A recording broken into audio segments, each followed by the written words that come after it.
Welcome back to the Your Health television program hosted by the Monterey County Health Department. I'm Emily Sciolto, your host today, and just about every third Monday of each month. Let's get right back into it by discussing some best pet practices.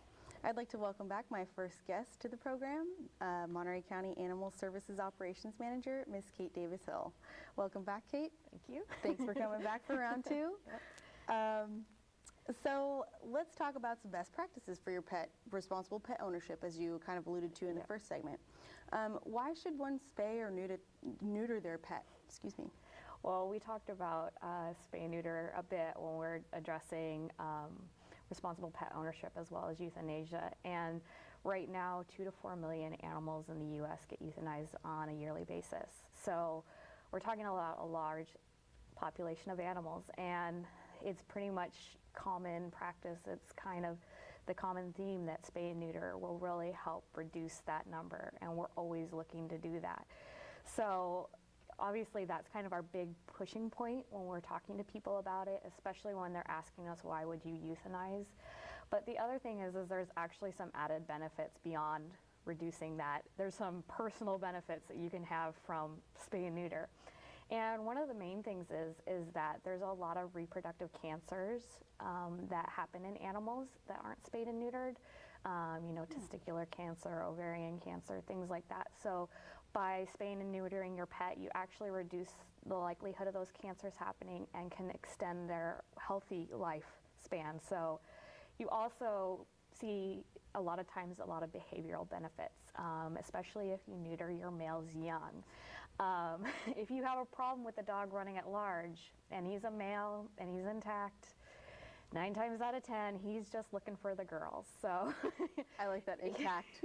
Yes, he's running around and he's looking for somebody to hang out with, and so automatically you're increasing the likelihood of them getting into a potentially bad situation, whether they're running in the roads and maybe get hit, or they're out in a situation where they potentially could kill another animal, bite somebody, things like that that can have long-term effects on you.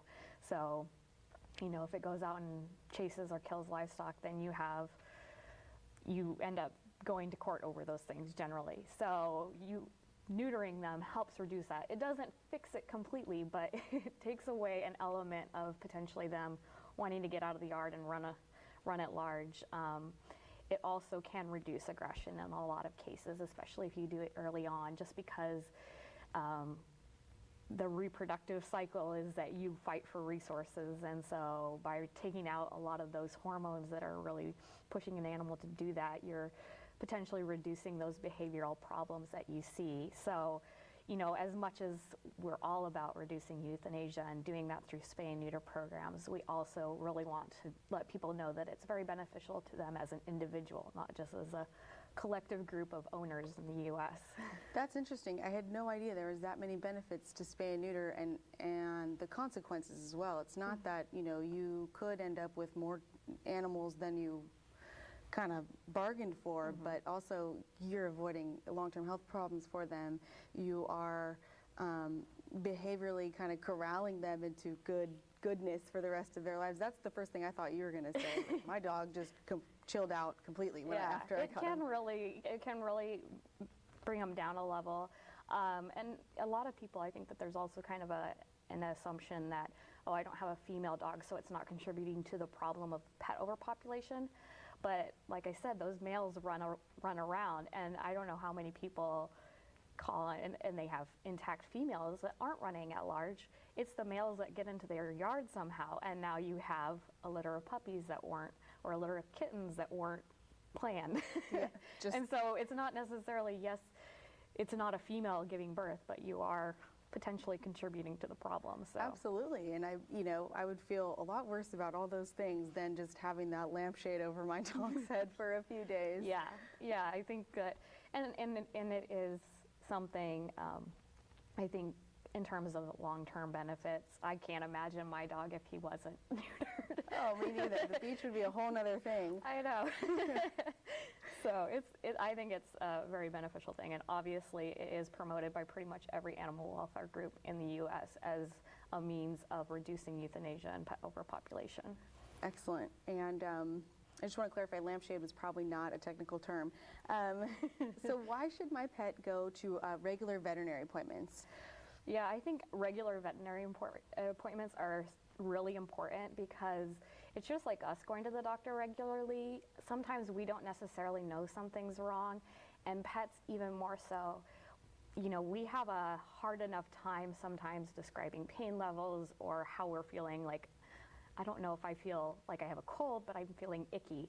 How much harder is it when you're talking about a dog or a cat who can't say, I'm feeling icky?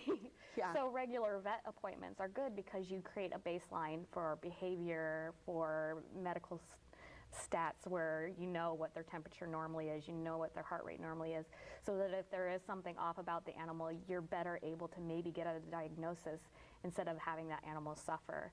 The other thing is that we see so many animals come through in all sorts of conditions, and I think that one of the big things is I worked in an animal shelter, I worked in a veterinary clinic, and 9 times out of 10, the first thing out of the veterinarian's mouth is your animal needs to lose weight.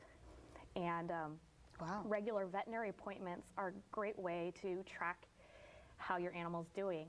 And even if you don't even go in for a full-on appointment, you can go in and weigh your animal, make sure that he hasn't gained an extra pound through the holidays as people are dropping things off the table and things like that. But it's really important because just like obesity can be problematic in humans, it can be really problematic in animals. And especially with some specific breeds, like anything with what we call the long back, your dachshunds, corgis, extra weight creates more joint problems, you know, so, and they have that long back, so automatically you're putting more stress on their body. So maintaining regular veterinary appointments is so important to help your animal live a comfortably long life, not be long-lived but in pain or suffering through that long life that they have. Right, because they can't tell you. And Yeah. it seems like a really good way to keep everything in check health-wise with the pet. And also your vaccinations. Obviously, we talked a little bit about low-cost vaccination clinics, which are great, but you know, there could be some mitigating factors that would change what vaccines you're getting.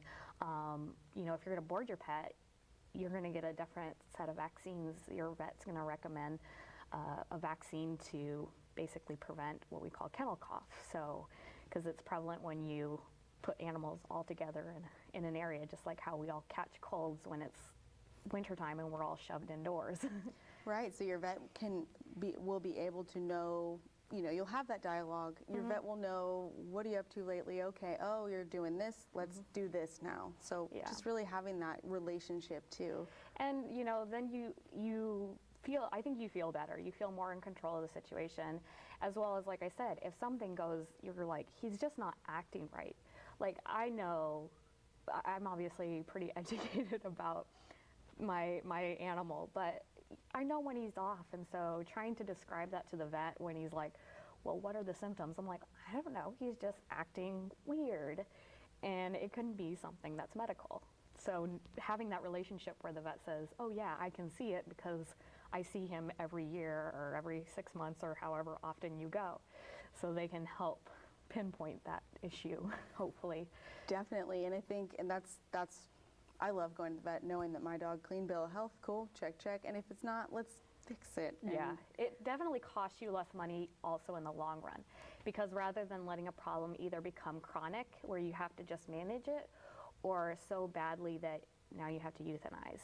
So if you're upfront from the beginning, you know that you're hopefully going to head those things off at the pass, just like us with preventative health.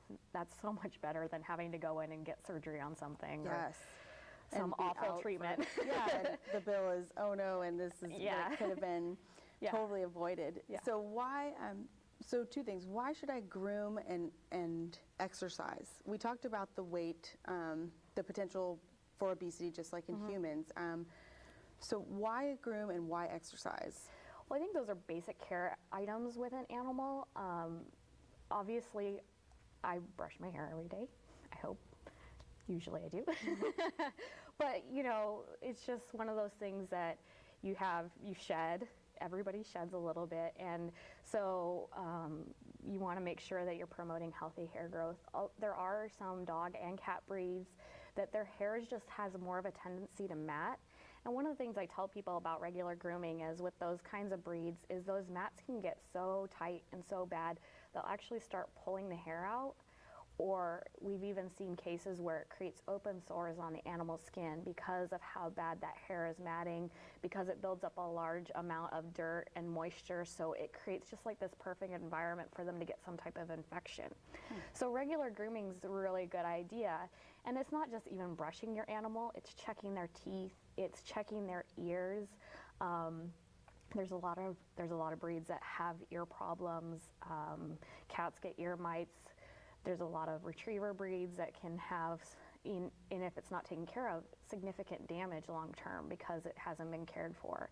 And they just get so much buildup, it causes trauma to the ear. So it's not just even brushing them or looks-wise. Yeah. And also nails are really important. You know, if you have cats that are scratching, they scratch to help shed their nails. Dogs, if they get too long of a nail, it's just like walking on a rock in your shoe long term. It changes how the foot and leg function, so it can create arthritis, it can create pain and suffering in the animal just because you can't do that. So if you're not able to do those groomings, there are obviously organizations that do grooming, as well as a lot of veterinarians either have a grooming unit to their clinics, or they at least offer for $5, $10 nail clipping. So it helps you keep that's a health thing. And that's also why you exercise your pet. You can reduce nails, reduce your nail clipping, because if you're out taking your dog for a walk and it's on the ground and it's wearing those nails down, you don't have as much work. It helps reduce the obesity. It prevents behavior problems because they're not sitting there thinking about, what can I do because I'm bored. Where are the socks? Yeah, they tend to stay out of things a little bit more. And I think I have a terrier, so very active, very intelligent dog. If I don't exercise him, all of a sudden it's like a bomb exploded in my house. And he's a great dog, but he just needs something to do. So exercise is obviously very good for both their physical and mental well-being. Excellent. So we just talked about this too before the break. We're going to be responsible pet owners, get them spayed and neutered, regular grooming, visits with the vet, exercise. Now, there was just a hurricane and Superstorm Sandy and whatnot, displaced a lot of people as well as pets. As we mentioned at the very beginning, most households in this country have a pet. What do you do in an emergency with your pet, or how do you prepare for an emergency with a pet? I think the big thing is to prepare. There's a lot of websites, whether it's ASPCA or Humane Society of the United States, that have information regarding pets and disasters, and they can give you a really good basis for what kind of information you should have. One of the things I do is I keep a file on my dog. It's kind of like his little medical file, but the things that I get from the veterinarian, maybe information like his license is up to date, things like that if those records went missing, it's really nice to have on hand. The other thing I'm always a big proponent of is crate training. And especially when you're in a disaster situation, because there are shelters, human shelters, that will allow you to have your pet, but they're going to need to be crated or controlled in some way. So an animal that is comfortable being in a crate is really very beneficial to you. And so, whether you are able to remove the animal with the crate or you need to borrow one from somebody else, it's good to have your pet crate trained. The other thing is that most organizations, public organizations, whether it's the fire department or police department, have a way that you can put down information. I've seen stickers that lets people know their pet on premise. So if you're off site, like if you're at work and there's a fire at your house, it will say that there's a pet in the house so that they know that there's another living organism in there and that they need to be maybe a little bit more proactive in terms of getting in there to hopefully get the animal out so that they don't end up dying in that situation. So I think it's really good just to do a lot of research and then just kind of create that file so that you're prepared if anything happens. It's just like just like you, making sure that you have the things you need in an emergency. Absolutely, and that's often what people definitely forget about that. Yeah. Food in the emergency kit for the pet, and maybe an up-to-date photo or so I've heard as well. What food? What should I feed him? What should I not feed him? Is a better question. I think food is one of the hardest things because I think we always work under this assumption that the pet eats the same things that we do or likes the same things that we do. They probably do, but at the same time, is it beneficial for them? So, it's kind of like, I know it's really easy to say, I want to drop a few pieces of fat on the ground for my animal during Thanksgiving, like from some skin from the turkey, but that's extra calories in their diet. It's pretty rich. It can be kind of hard on them. So I think the best thing is, once this is part of your regular veterinary care, is discuss food with your veterinarian. Talk about their weight, talk about their lifestyle, talk about where they are. There's a difference between a senior pet and a puppy or a kitten as terms of what they need in their diet in order to be healthy. So that's always a good conversation to have with your veterinarian. And I know there's a lot of people out there that have very decided opinions about it, but I think it's kind of one of those things that there's a lot of resources on the internet, and you have to sometimes vet them a little bit. They will tell you things that I don't necessarily think are very beneficial, but just take into account that you're talking to your vet, talking to somebody who's educated in that is really important, because I think it'll keep like I said, between veterinary care and food, and nowadays your pet can live a lot longer. So there is the right choice. There is a right choice, I think, and it's being educated, because certain things are poisonous to dogs, certain things are poisonous to cats. There's certain, like I say, there's certain life points where they're going to change their diet, might need to change a little bit, and it's also understanding. It's understanding how it affects the animal. It shouldn't be an emotional response to a commercial. I know that's how we buy food,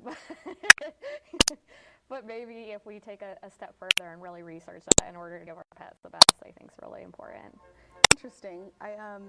There's the music, and that we're all out of time, unfortunately, because I had some more questions for you too. You're just a wealth of knowledge. Kate, thank you so much again for spending time with us today.